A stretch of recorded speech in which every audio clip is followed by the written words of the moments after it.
hari ini kita ada sehat-sehat semua. Kita percaya semua karena kebaikan Tuhan dalam hidup kita, amin. Mari sama-sama kita mau satukan hati, kita mau memuji dan menyembah Tuhan. Mari sama-sama kita berdoa. Bapa, kami bersyukur Tuhan karena kebaikan-Mu sungguh luar biasa dalam hidup kami.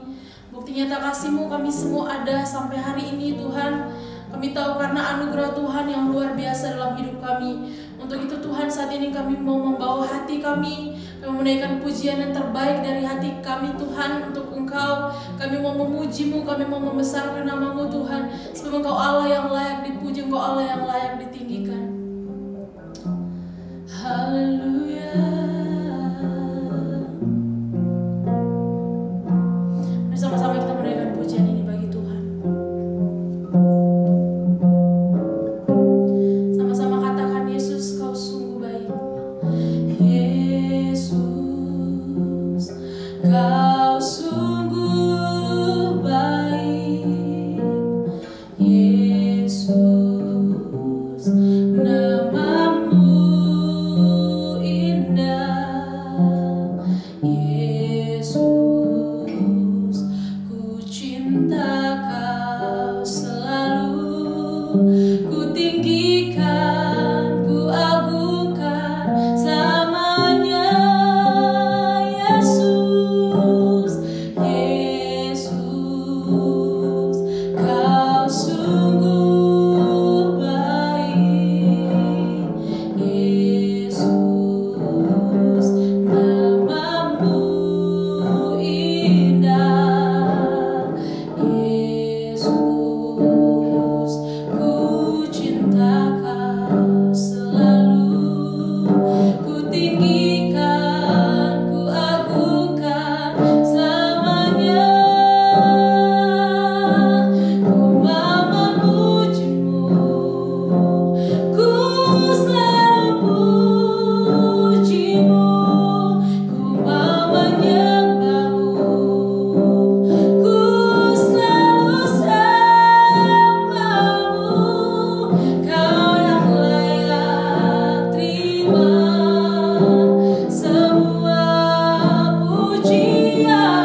Takkan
sama-sama kita mau siapkan hati kita.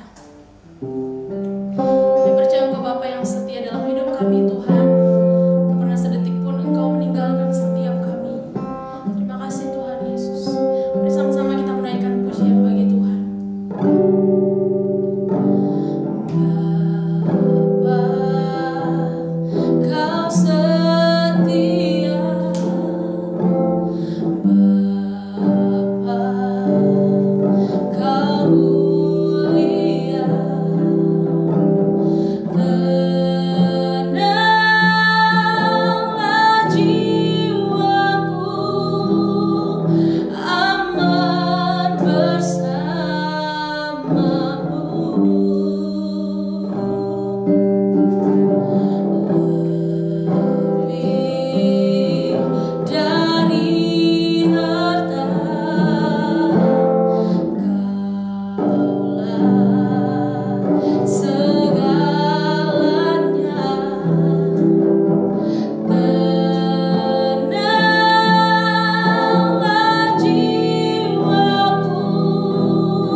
Shalom Young People, saudara-saudara sekalian, kita bertemu kembali. Kita akan belajar mengenai kebenaran firman Tuhan yang akan disampaikan pada saat ini. Kita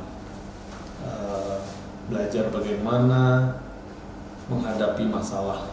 Lebih tepatnya tema hari ini adalah banyak masalah hadapi.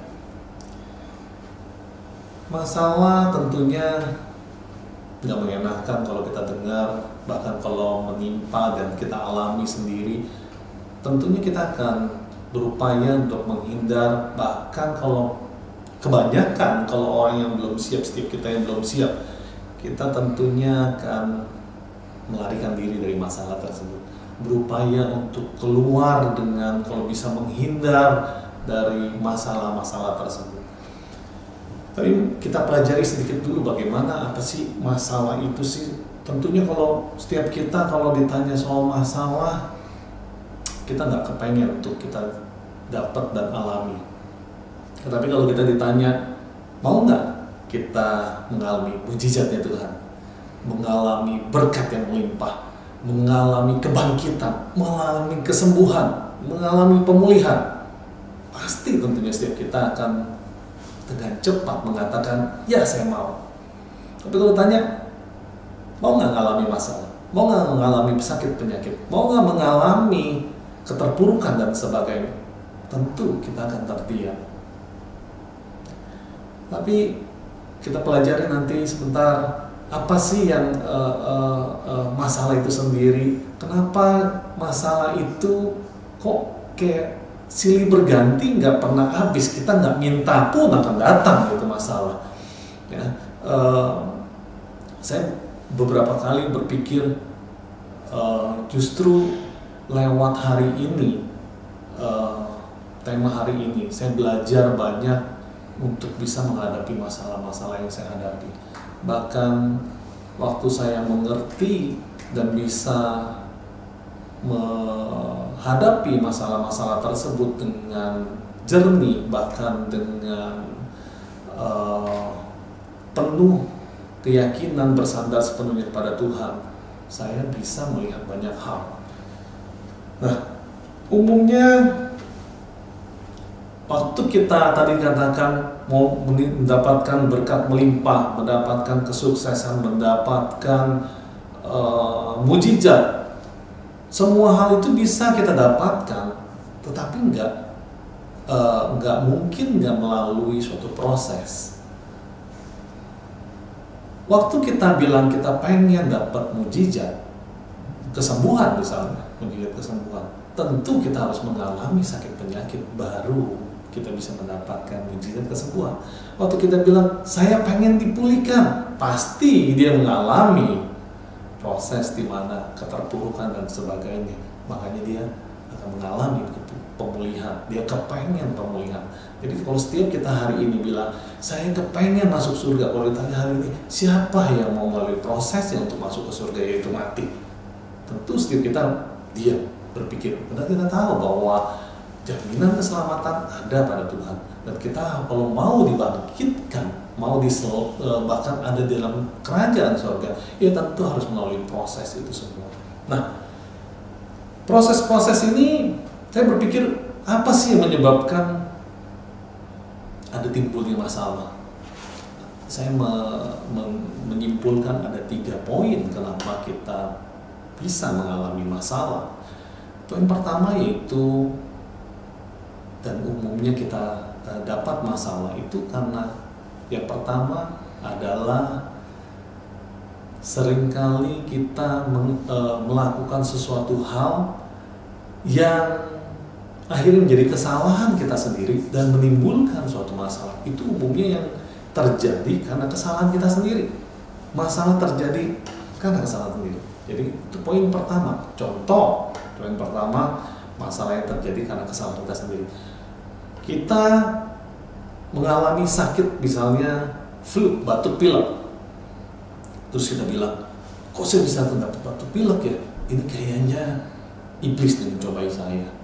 Iblis nih yang melakukan pekerjaan ini. Atau ada sesuatu yang mungkin gak mengenakan kita, atau hal-hal tertentu yang akhirnya membuat kita mengatakan atau mengambing hitamkan terjadinya batuk pilek itu sendiri. Tetapi waktu di flashback atau hari-hari sebelumnya dilihat, kenapa sih bisa terjadi itu? Rupanya kalau kita evaluasi, jangan-jangan kita makan goreng-gorengan kebanyakan. Jangan-jangan kita belum makan yang cukup, atau kita berdiri di depan AC yang AC menyemprot ke kita, atau kita waktu hujan kita terobos, terus kita dengan yakin bilang Allah akan menyertai kita, melindungi kita, memberikan kita kekuatan. Terus kemudian 1-2 hari kemudian batuk pilek, lalu kita bilang wah ini kerjaan si iblis dan sebagainya. Umumnya kan salah sendiri. Apalagi misalnya kita dimarahin bos, wah ini bilang ada yang nggak bener nih, ada yang kambing hitamin saya, ada yang mungkin ngomongin nggak baik sama saya dan sebagainya. Padahal kerjaannya selama ini kalau disuruh kerja dia tunda-tunda dulu, main YouTube, Facebookan dan sebagainya, saya nggak tahu itu. Akhirnya membuat waktu nggak dipersiapkan dengan baik. Yang ujung-ujungnya hasil apa yang diminta oleh pimpinan tidak bisa kita kerjakan dengan baik dan ujung-ujungnya kita kena marah. Kita nggak dapat promosi, kita nggak dapat kenaikan bonus dan sebagainya, kenaikan gaji ataupun yang kita harapkan, dan kita menyalahkan atau mengambing hitamkan orang-orang lain atau sekeliling kita. Kebanyakan karena kesalahan sendiri. Itu yang pertama. Yang kedua, karena adanya ikatan-ikatan tertentu yang membuat kita masuk dalam masalah, entah itu kutukan, entah perjanjian dengan iblis dan sebagainya yang membuat terikat, yang membuat kita akhirnya mengalami masalah-masalah. Dan ini yang boleh katakan supranatural, ya, hal-hal yang di luar itu. Tapi umumnya tadi yang kita, bagaimana kita bisa mendapatkan masalah, kebanyakan, hampir boleh katakan 90% itu semua disebabkan karena kesalahan sendiri. Nah, kedua tadi katakan ada kutuk yang mengikat, belenggu, atau hal-hal yang berkaitan dengan hal itu yang membuat kita terikat dan jadi suatu masalah, entah itu dari perjanjian tertentu kah, terus kemudian dengan kuasa gelap, terus kemudian akhirnya membuat kita masuk ke dalam suatu masalah tertentu yang dimana kita nggak melakukan apa yang diinginkan oleh si kuasa gelap. Nah, yang ketiga, adanya dari promosi dari Tuhan. Kita tahu bahwa satu tokoh yaitu di Alkitab, di perjanjian lama, yaitu Ayub mengalami banyak sekali masalah. Itu karena promosi dari Tuhan, ya, dimana Tuhan tahu Ayub adalah hamba-Nya yang setia, dan akhirnya kita tahu bahwa Ayub, kita bisa melihat level imannya demikian, di level buah rohnya yang membuat dia akhirnya pada at the end Tuhan memberikan kelimpahan berkat yang luar biasa buat si Ayub. Oke, itu ada 3 klasifikasi kenapa kita bisa mengalami masalah. Nah, seringkali waktu kita mengalami masalah, kita maunya melarikan diri, kita maunya bahkan nggak mau ketemu siapapun. Saya juga pernah mengalami. Saya mengalami di mana kondisi suatu kali khususnya di keuangan yang tidak baik. Saya mengalami di tahun 2009, saya mengalami proses itu. Tahun 2012 saya mengalami, bahkan gak beda jauh saat ini kita di pandemi, sama-sama kita mengalami hal itu. Cuma level-levelnya berbeda. Ya, ada semakin kita bisa melalui suatu hal, kita akan diberikan suatu yang lebih lagi. Dan saya mengalami waktu pertama saya agak lebih kaget, kedua nggak terlalu kaget, ketiga di pandemi ini bahkan saya merasakan sesuatu yang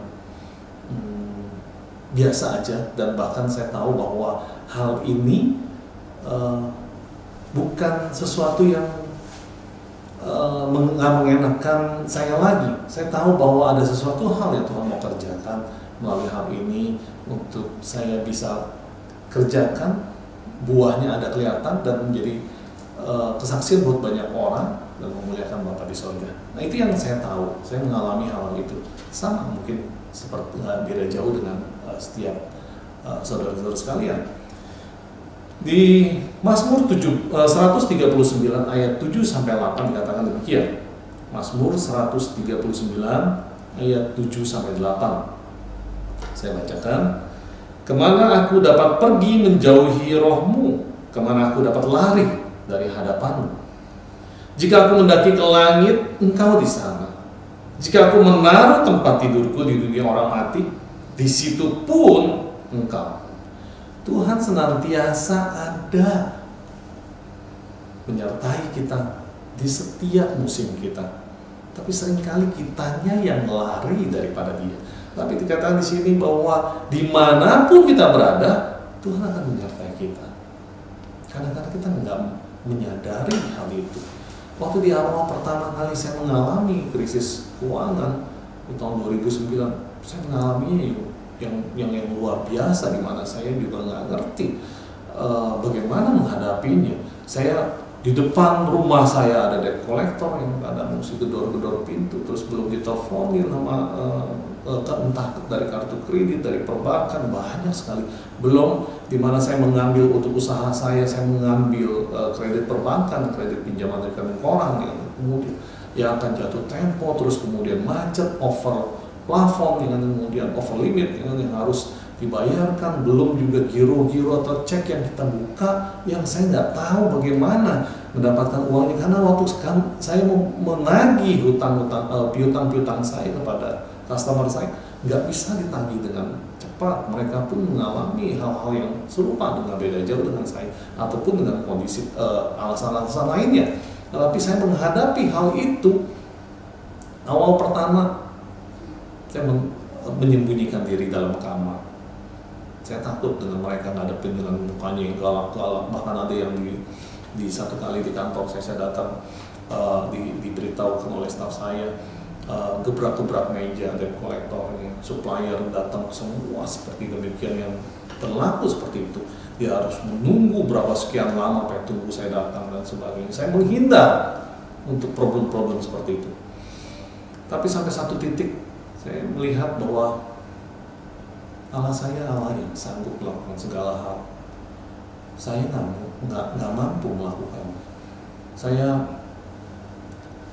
punya hutang, kewajiban, itu yang jika di tahun 2009 aset-aset dijual pun nggak akan menutup kewajiban saya. Saya melihat bahwa nggak bisa saya mampu untuk melakukannya. Tuhan, saya perlu Engkau. Waktu saya sudah menyadari hal itu, saya baru bisa menghadapi mereka. Nah, itu perlunya setiap kita. Kita tahu bahwa Tuhan beserta kita, sadari itu, bahwa Tuhan ada bersama-sama kita. Diskusikan dengan Tuhan, bicara dengan Tuhan, bersandar pada Tuhan. Dan lewat hal yang saya alami tersebut, saya waktu melewatinya bersama dengan Tuhan, saya percaya penuh kepada Tuhan. Saya tahu bahwa saya nggak mampu melakukannya. Saya tahu waktu saya, mungkin kalau kita dalam suatu masalah khusus di keuangan, waktu kita punya masalah cuma yang ratusan ribu, hanya kurang lebih ratusan ribu, kita bisa dengan mudah mencari orang-orang untuk membantu kita. Udah masuk ke jutaan, kita akan mulai makin sedikit orang-orang yang bisa membantu kita, mungkin saudara, orang tua dan sebagainya, yang masih bisa membantu mensupport kita. Kalau udah masuk ke ratusan juta, miliaran, sudah semakin kecil, makin sedikit sekali orang yang bisa membantu kita. Perbankan pun mungkin akan menjauhkan diri pada setiap kita. Dulu waktu kita mungkin masih banyak berkelimpahan, di mana kita lagi banyak orderan, banyak berkat yang melimpah, itu semua perbankan akan menawari kita dengan kredit-kredit yang lunak dan sebagainya untuk meminjam fasilitas yang digunakan oleh kita supaya bisa mereka mendapatkan imbal hasil dengan keuntungan bunga dan sebagainya. Tapi waktu kita menghadapi masalah, mereka semua akan menghilang. Yang ada hanya Tuhan. Nah, itu yang saya hadapi. Saya tahu bahwa hanya Tuhan hanya jawaban saya. Saya melihat bahwa waktu saya melewati masalah yang tahun 2009, 2012 saya waktu menghadapinya lagi, saya melihat mulai memetakan bahwa masalah itu saya nggak anggap lagi suatu masalah, tetapi buat saya menganggapnya suatu ujian untuk saya naik level. Waktu tahun 2009 saya mengalami tadi yang dikatakan krisis keuangan yang kalau aset saya jual semuanya tetap nggak akan bisa melunasi kewajiban saya. Masih ada selisih, tapi nggak banyak. Waktu tahun 2012 saya menghadapinya bukan hanya semua sudah di aset sudah dijual, selisihnya sedikit, tidak, bahkan lebih berlipat-lipat. Itu yang terjadi. makin bertambah. Tapi saya percaya waktu saya melewati, pertama saya bisa melewati bersama dengan Tuhan.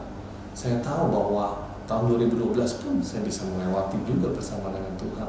Saya mulai nggak menghindar dari orang-orang yang saya punya, di mana saya punya kewajiban dengan mereka, tetapi saya menghadapi, saya memanggil mereka, saya mengundang mereka baik-baik, saya ngobrol dengan mereka, saya memberitahukan dengan jelas, dengan catatan tentunya setiap kita bukan karena terlibat dengan hal-hal yang tidak baik ya tentunya, contoh mungkin berjudi ya kan, atau membuat suatu hal yang kesalahan yang dikatakan yang tidak benar.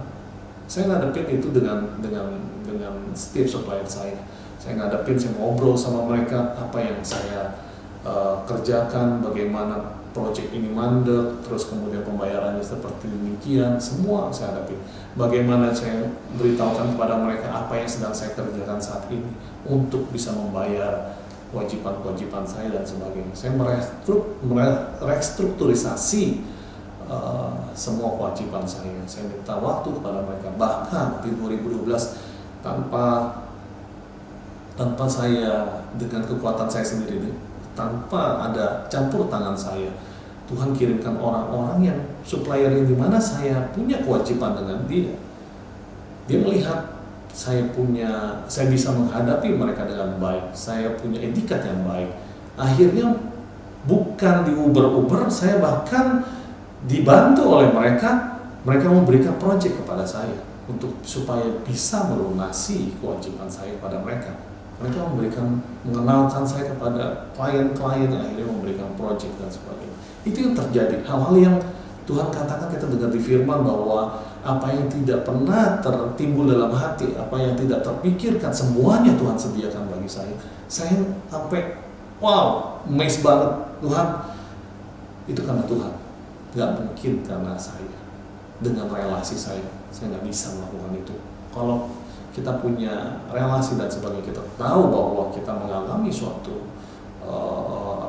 mengetahui kelemahan kita, mengetahui keberadaan kita di mana kita sedang terpuruk. Umumnya yang mereka kerjakan, mereka lakukan adalah menjauh daripada kita supaya tidak tertular. Umumnya yang dikatakan di sekuler demikian, mereka dengan enggan untuk berhubungan kembali dengan kita. Tapi tadi saya katakan, supplier di mana yang saya punya kewajiban dengan mereka, malah mereka memberikan proyek bagi saya. Kalau bukan karena Tuhan, tidak akan mungkin terjadi. Nah, itu yang saya tahu bahwa wah, Tuhan, ini level saya Tuhan tambahkan. Saya bisa menceritakan kebaikan Tuhan, saya menceritakan di mana saya bisa mengalami Tuhan dalam setiap momen-momen, musim-musim di mana saya melewati masa-masa yang sulit saya punya cerita banyak kepada saudara saya, kepada istri dan keluarga saya, anak-anak saya. Mereka akhirnya mulai tahu bahwa yang mereka harus sandarkan bukan saya, tetapi pada Tuhan. Anak-anak maupun istri saya pun mengerti hal itu, bahwa Tuhanlah yang harus menjadi sandaran pusat dari setiap kami. Nah, itu yang terjadi pada saya. Kita tahu bahwa waktu mengalami ujian, waktu menghadapi masalah tadi, kita bisa melihat karakter orang-orang di sekeliling kita. Bukan hanya karakter orang-orang sekeliling kita, bahkan karakter kita sendiri pun akan nampak waktu kita menghadapi ujian atau masalah tersebut. Karakter, sering kita dengar bahwa dia dulu baik-baik aja, dia orangnya luar biasa, dia orangnya enak diajak ngomong, dia perhatian dan sebagainya. Tetapi waktu menghadapi suatu masalah, kita akan baru tahu bahwa karakter sesungguhnya seperti apa. Banyak ada yang kita tahu bahwa wah, kalau kenal duit baru kita bisa melihat jelas siapa orang itu sebenarnya. Itu yang terjadi pada setiap kita ya. Kalau kita nggak menghadapi suatu masalah, kita nggak tahu karakter sesungguhnya seperti apa. Apakah selama ini karakternya baik, atau harus terus diperbaiki setiap hari. Nah, Tuhan mau menuntut setiap anak-anak punya karakter sama seperti dia. Karakternya Yesus, Christ likeness ya, dimana kita hidup menyerupai dia. Tentunya setiap anak-anak identik serupa, sifat karakternya nggak beda jauh sama papa mamanya. Apalagi face-nya sering kita dengar bahwa kamu mirip banget sih sama papamu, atau kamu mirip banget sama mamamu, seperti itu. Nah, kalau kita dengan Allah kita, Bapa kita, tentunya kita juga harus mencirikan itu. Karakter Kristus harus ada buah roh dari setiap kita. Karakternya bisa keluar, bisa muncul buah roh itu kalau melewati yang namanya ujian atau masalah. Kalau belum, nggak akan keluar, nggak akan terlihat karakter tersebut. Buah roh terbentuk dari respon kita terhadap ujian atau masalah-masalah tersebut. Nah, bagaimana kita bisa lepas sih dari masalah-masalah tersebut, masalah-masalah yang kita hadapi, apalagi kalau banyak banget.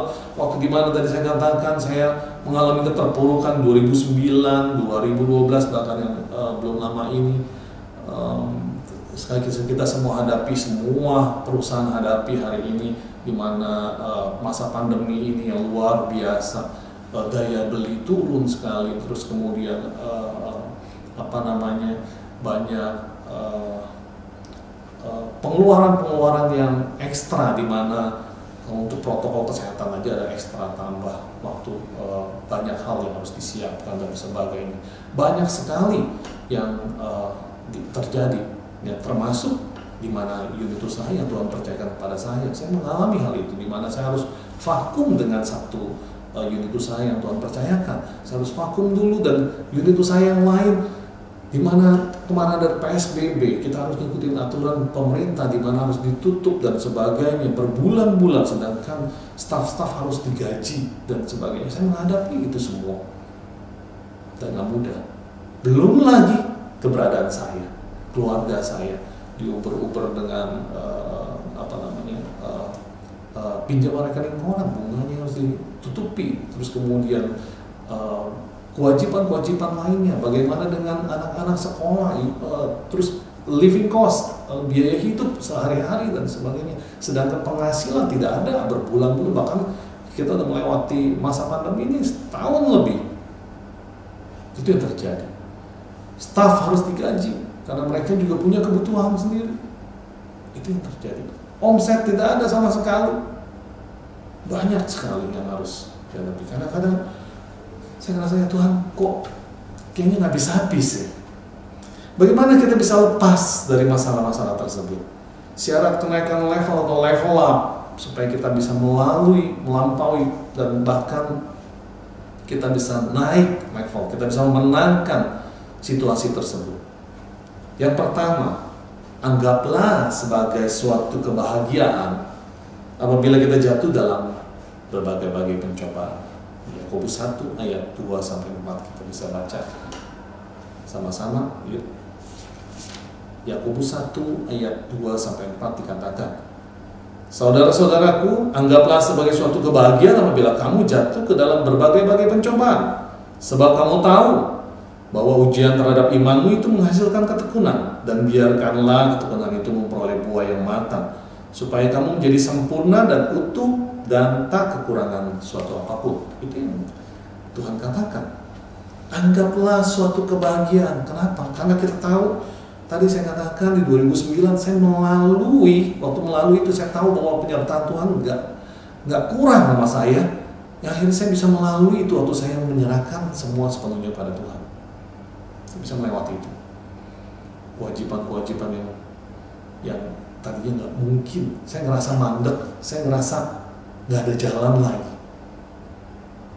Tapi waktu saya mulai menyerahkan, mulai berpikir bahwa Tuhan adalah saya mulai nggak mikirin masalah itu sebagai suatu yang wah semuanya. Tapi waktu saya menyerahkan kepada Tuhan, saya bersyukur kalau Tuhan hari ini saya izinkan ini saya bisa melalui ini bersama-sama Tuhan. Saya tahu bahwa ada hal yang Tuhan mau ceritakan. dalam hidup saya, pengalaman bersama dengan dia kepada orang-orang lain. Nah, itu suatu kebahagiaan. Waktu saya melewati kebahagiaan yang luar biasa, saya bisa melihat itu. Bahkan saya bisa melihat keluarga saya dipulihkan, di mana waktu tadinya keluarga saya punya lifestyle sendiri, dia nggak mau tahu bagaimana saya mendapatkan uang dan sebagainya. Dia nggak peduli apa yang saya kerjakan. Tapi mulai waktu melalui hal tersebut, keluarga saya mulai ada kepedulian. Mulai mereka mengerti bahwa saya pun bisa menghadapi kesulitan-kesulitan. Mereka menyadari bahwa gaya hidup dan sebagainya harus diubah dan sebagainya. Nah, itu yang terjadi. Saya melihat ada hal yang justru melalui hal tersebut, suatu kebaikan yang Tuhan siapkan buat kami semua itu terjadi. Ya. Anggap suatu kebahagiaan bila kita jatuh dalam pencobaan. Itu yang Tuhan katakan yang pertama. Yang kedua, sadari pencobaan sebagai ujian iman. Dalam proses kita menjadi sempurna seperti Kristus, karakter kita hari lepas hari semakin sempurna, disempurnakan selalu oleh Roh Kudus, di mana kita dituntun oleh Dia. Kita tentunya akan mengalami proses pendewasaan iman. Nah, proses itu membuat kita semakin yakin, semakin bersandar sepenuhnya kepada Tuhan. Ada proses itu yang melalui ujian, melalui masalah. Tadi dikatakan kalau kita mau menikmati berkat Tuhan, kita mau mengalami Tuhan, kita mau mengalami pertumbuhan bersama Tuhan, tentunya harus melalui proses-proses tersebut. Dan kita akan sangat menghargai banget. Dan apa yang timbul dari proses itu, waktu kita mengalami proses itu pengharapan kepada Dia. Kita tahu bahwa Tuhan akan menyertai, memberikan kekuatan, memberikan kemampuan untuk bisa melewati setiap ujian kita, setiap masalah kita, sehingga kita boleh dari satu kemenangan kepada kemenangan yang lain bersama-sama kita dengan Tuhan sendiri. Nah, kita bisa mengalami, bahkan kita bisa memuji Tuhan, memuliakan Tuhan dengan semua hal tersebut. Itu yang poin kedua. Poin ketiga, tekun menjalani ujian.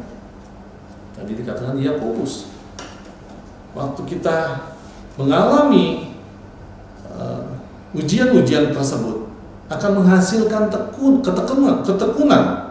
Dan biarlah ketekunan itu memperoleh buah yang matang, supaya kita menjadi sempurna dan utuh dan tidak kurang suatu apapun. Kita sering dengar bahwa anak-anak Tuhan kita diberkati Tuhan, dan kita akan menjadi berkat bagi banyak orang, bahkan bagi bangsa-bangsa. Bagaimana kita bisa menjadi berkat buat bangsa-bangsa, buat orang lain dimanapun kita berada, kita bisa menjadi terang dan garam kalau kita melalui ini.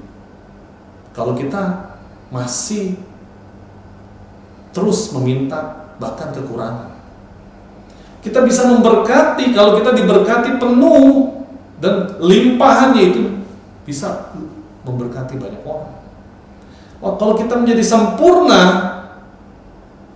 dan utuh, dan kita bisa tentunya bisa membantu orang lain.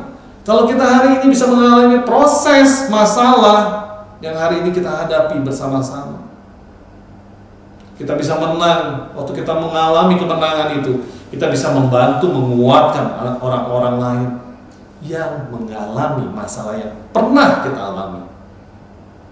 Itu yang dikatakan kita menjadi sempurna dan utuh dan tidak kekurangan suatu apapun. Kita makin hari makin sempurna, kita makin tekun. Dan katakan di sini poin ketiga adalah tekun menghadapi ujian. Hari ini saya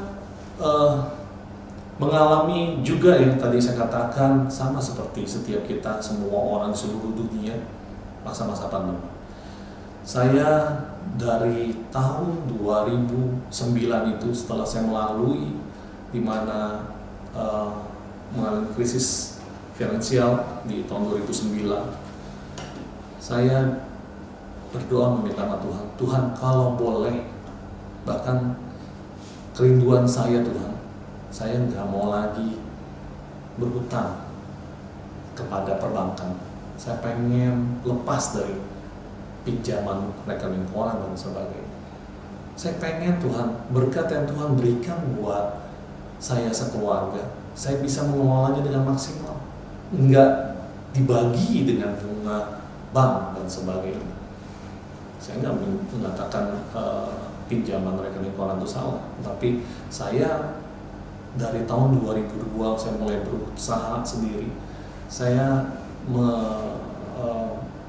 karena saya mulai dari usaha dari nol, di mana saya nggak punya bantuan support keuangan yang cukup.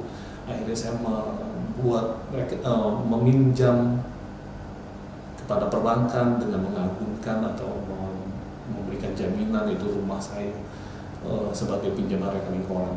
Nah, itu yang terjadi dari tahun 2002 saya mulai usaha sampai 2009 saya ngalami itu, dan akhirnya saya bilang, Tuhan, kerinduan saya mau lepas dari itu. Tapi sulit sekali, nggak mudah. Tapi apa yang terjadi waktu saya tadi katakan tekun menjalani ujian? Saya mengalami itu, ujian-ujian itu. Bahkan tahun ini yang dimana masa-masa pandemi yang semua orang mengalami, bahkan mungkin ada yang nambah. Ya, kalau di perbankan akan sulit karena analisanya yang luar biasa, dia untuk memunculkan kredit nggak mudah karena dalam keadaan sekarang yang dimana krisis dunia. Tentunya sangat ketat sekali perbankan untuk mengucurkan kredit. Orang akan menambah kreditnya entah dengan perorangan atau orang lain atau dan sebagainya. Itu yang terjadi. Tapi hari ini saya mau ceritakan bahwa justru dengan pandemi ini, yang tadinya saya dari tahun 2009-2010 kerinduan saya lepas dari perbankan itu, hari ini terjadi. Saya bahkan bilang sama istri saya, hal yang nggak mungkin yang tadinya udah kita doakan 10 tahun lebih terjadi saat dimana nggak mungkin orang-orang mestinya nambah kreditnya, malah saya bisa melunasi. Saya bisa melunasi pinjaman rekening koran saya di perbankan. Saya bisa menghadapi ujian-ujian saya juga yang seperti kalian hadapi sama-sama, saudara-saudara sekalian hadapi. Saya juga hadapi sama-sama. Saya mengalami ini dan itu. Tuhan dengan cara yang luar biasa bisa memberikan kemudahan-kemudahan. Saya bisa, waktu saya melunasi itu dengan menjual rumah di mana saya tinggal, terus kemudian saya membeli satu unit rumah di daerah Tangerang Selatan di sana. Ya. Terus kemudian waktu saya beli rumah itu, uangnya pas selisihnya. Saya bilang, Tuhan, ini kalau ada ini itu bagaimana ya Tuhan? Tapi apa yang terjadi? Diberikan nggak lama waktu saya tanda tangan untuk ambil unit rumah tersebut, yang terjadi adalah hari berikutnya pemerintah mengumumkan adanya subsidi PPN untuk pembelian rumah, mobil, untuk mendorong industri properti maupun industri otomotif. Ada PPN, keringanan PPN. Nah, itu diberikan sama Tuhan. Ya saya bilang, Tuhan, kok bisa ya? Bahkan waktu PRK saya lunasi dengan menjual rumah itu, saya bilang, ini kalau beli rumah pun kayaknya nggak cukup ini Tuhan. Tapi saya jalani aja, saya percaya Tuhan akan memberikan itu semua. Yang ada pinjaman rekening koran saya waktu saya mau lunasi dipotong oleh perbankan. Lunasinya sekian aja Pak, nggak usah sampai semuanya full. Saya sampai kaget. Itu semua Tuhan berikan buat saya. Tadi yang kedua, PPN bisa tiba-tiba pemerintah memberikan keringanan demikian sampai di bulan Agustus ini. Terus apa lagi? Yang semestinya rumah saya bisa nempati bulan Desember atau di awal tahun, rumahnya dipercepat karena tadi pemerintah memberikan subsidi PPN itu untuk rumah-rumah yang ready stock di bulan Agustus akhir. Rumah akan ready di bulan Agustus, yang dimana saya kontrak tempat untuk tinggal sementara nggak cukup. Saya bilang, Tuhan, ini bagaimana? Otomatis saya mesti nambah lagi, tapi Tuhan siapkan. Bahkan yang nggak mungkin, tadi saya katakan nggak mungkin developer bisa melakukan itu, terjadi. Banyak hal yang saya alami, saya bisa merasakan itu kebaikan Tuhan. Semua Tuhan siapkan. Saya mengalami itu. hari-hari ini saya bisa menyaksikan itu sendiri buat setiap saudara sekalian.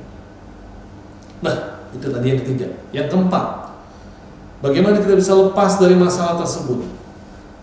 Tuhan mau waktu kita melewati itu semua, hasilnya yaitu berbuah sampai berbuah tetap.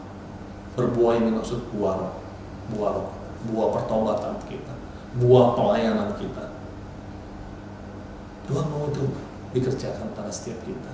Dia mau dengan keberadaan anak-anaknya sekeliling di mana dia tempatkan mengalami hal itu, mengalami Tuhan, mengalami kasih Tuhan. Mereka boleh melihat anak-anak Tuhan dipelihara Tuhan luar biasa. Mereka bisa melihat bahwa itu nggak mungkin karena pekerjaannya dia sendiri, karena Tuhan yang melakukan. Kita punya Allah yang hidup. Tentunya setiap kita, Tuhan mau mencerminkan dia yang hidup dalam keseharian kita, sehingga kita bisa menceritakan kasih Tuhan, kita bisa menceritakan kebaikan Tuhan dalam hidup kita, yang akhirnya membuat semua orang bisa mengenal Allah yang kita sembah selama ini. Kita puji, kita muliakan. Saya percaya setiap saudara saat ini waktu mengalami pergumulan, kadang kita ngerasa Tuhan kayaknya jauh ya dari saya, Tuhan kayaknya sulit untuk dicapai. Bahkan kita merasa masalah ini sebegitu beratnya, yang membuat kita makin terbelenggu, makin terhimpit, makin sesat. Tapi percayalah, Tuhan mau setiap kita berhidupnya berkemenangan. Tuhan senantiasa rindu untuk memberkati anak-anak. Seringkali kita ini nggak bisa melihat karena kita fokus hanya melihat masalahnya. Tetapi kita tahu bahwa tidak ada yang mustahil bagi Tuhan. Waktu kita melihat sumber berkat itu, sumber solusi itu yaitu Tuhan itu sendiri, semuanya Tuhan akan bukakan. Tahun 2012 ada orang klien saya, karena di bidang kontraktor, ada klien kami bangun satu unit rumah yang terlibat masalah keuangan, yang akhirnya nggak bisa membayarkannya. Proyek itu harus stop. Saya ngobrolin terus karena saya diuber-uber supplier tahun 2012. Saya ngobrolin di mereka, orang customer klien saya tersebut, Pak tolong dibantu. Dia bilang saya nggak bisa juga, saya nggak punya dana untuk ini. Soalnya saya progresnya jauh melampaui apa yang dia bayar, karena dia selalu menunda dan proyek itu jalan terus sedemikian rupa. Yang akhirnya satu kali saya teringat bahwa tahun 2009 saya mengalami itu. Dan saya mempercayakan semuanya pada Tuhan. Saya nggak mikirin lagi untuk orang tersebut. Saya uber-uber tiap hari, saya teleponin, saya mintain gimana harus tolong dibantu nih bayar ini itu dan sebagainya. Ayo, supaya saya diuber-uber orang dan sebagainya. Saya harus menjanjikan kapan saya harus bayar dan sebagainya. Saya stop untuk mikirin itu. Waktu saya duduk berlutut di hadapan Tuhan, berdoa pada Tuhan, saya melihat banyak hal. Ataunya si ini mau minta proyek rumahnya atau kantornya untuk dikerjakan supaya bisa segera ditempati. Saya bisa ketemu dengan orang-orang baru yang akhirnya sebenarnya Tuhan sudah menyiapkan itu. Saya nggak perlu fokus dengan masalah yang timbul itu. Akhirnya Tuhan berikan jalan-jalan keluar banyak sekali yang bisa mengatasi yang dimana masalah itu sendiri selama ini saya gumuli. Waktu saya melihat hal tersebut, saya nggak pusingin lagi dengan orang tersebut. Saya melihat Tuhan penyertaan Tuhan luar biasa, diberkati luar biasa, supply bisa dibayarkan dengan tepat dan banyak hal dibukakan Tuhan. Dan sampai akhirnya proyek itu sendiri pun selesai, yang dimana proyek itu bermasalah. Orang yang bermasalah akhirnya dia pun sampai satu titik dia mengalami juga pemulihan, dan akhirnya sedikit banyak mulai dibayarkan pelan-pelan kepada kami. Itu yang terjadi. Waktu kita fokusnya sama masalah, jadilah seperti itu dunia kita. Waktu kita fokusnya pada Tuhan, banyak ide-ide kreatif, banyak hal-hal baru yang Tuhan bukakan untuk kita hidupnya senantiasa berkemenangan. Untuk naik level, kita harus hadapi ujian kita. Kita harus hadapi masalah-masalah kita. Jadi kalau kita banyak masalah, hadapi, gak perlu lama. Karena di Roma 8 ayat 31 dikatakan, if God is with us, then who is against us? Kalau Allah ada di pihak kita, siapakah lawan kita? Ya. Allah sumber berkat, Allah sebagai problem solver setiap kita. Waktu kita bisa mengalami itu, kita bisa mengalami kemenangan, kita makin bersandar sepenuhnya pada Dia, kita semakin sempurna, semakin kita mengerti bagaimana mengelola berkat Tuhan dengan benar. Banyak hal yang Tuhan ingin bentuk melalui masalah-masalah yang kelihatannya gak mengenakan hidup kita. Tapi dari situlah akhirnya kita menjadi dewasa, menjadi kuat, dan menjadi sempurna. Sehingga waktu kita, ada orang-orang yang Tuhan percayakan mengalami hal-hal yang pernah kita alami, kita bisa menjadi berkat buat setiap mereka. Kita bisa menceritakan kebaikan Tuhan, kasih Tuhan pada setiap mereka, dan mereka boleh memuliakan Bapa di surga. Mari kita tundukkan kepala. Bapa kami dalam kerajaan surga, kami ucap syukur kalau saat ini kami boleh dibukakan bahwa masalah atau ujian yang kami hadapi, kami gumuli saat ini, tangan penyertaan Tuhan senantiasa ada pada setiap kami. Kami boleh menjalani ini dengan kekuatan yang Tuhan berikan bagi kami, kemampuan yang Tuhan berikan bagi kami, sehingga kami boleh mengalami kemenangan lepas kemenangan, dari satu iman kepada iman yang lain, sehingga kami menjadi sempurna dan utuh dan tidak kekurangan suatu apapun. Sehingga waktu kami Tuhan percayakan dengan dimanapun kami berada, kami boleh menjadi alat saluran berkat-Mu. Kami boleh menceritakan kebaikan, kasih-Mu, di mana kami pernah mengalaminya bersama dengan Engkau. Terima kasih Tuhan untuk segala hal yang hari ini kami hadapi. Kami tahu Tuhan, Engkau ada pada setiap kami. Kami tahu Tuhan, hidup kami akan berkemenangan saat kami semakin menyandarkan diri kami sepenuhnya kepada Engkau. Terima kasih Tuhan, terima kasih untuk segala kebaikan-Mu Tuhan, kemurahan-Mu bagi setiap hidup kami. Biarlah melalui banyak hal yang kami hadapi bersama dengan Engkau, kami boleh hari lepas hari makin dewasa, semakin sempurna. Hanya dalam nama Tuhan Yesus Kristus kami telah berdoa dan kami telah mengucap syukur. Yuk sama-sama kita katakan amin. Tuhan Yesus memberkati.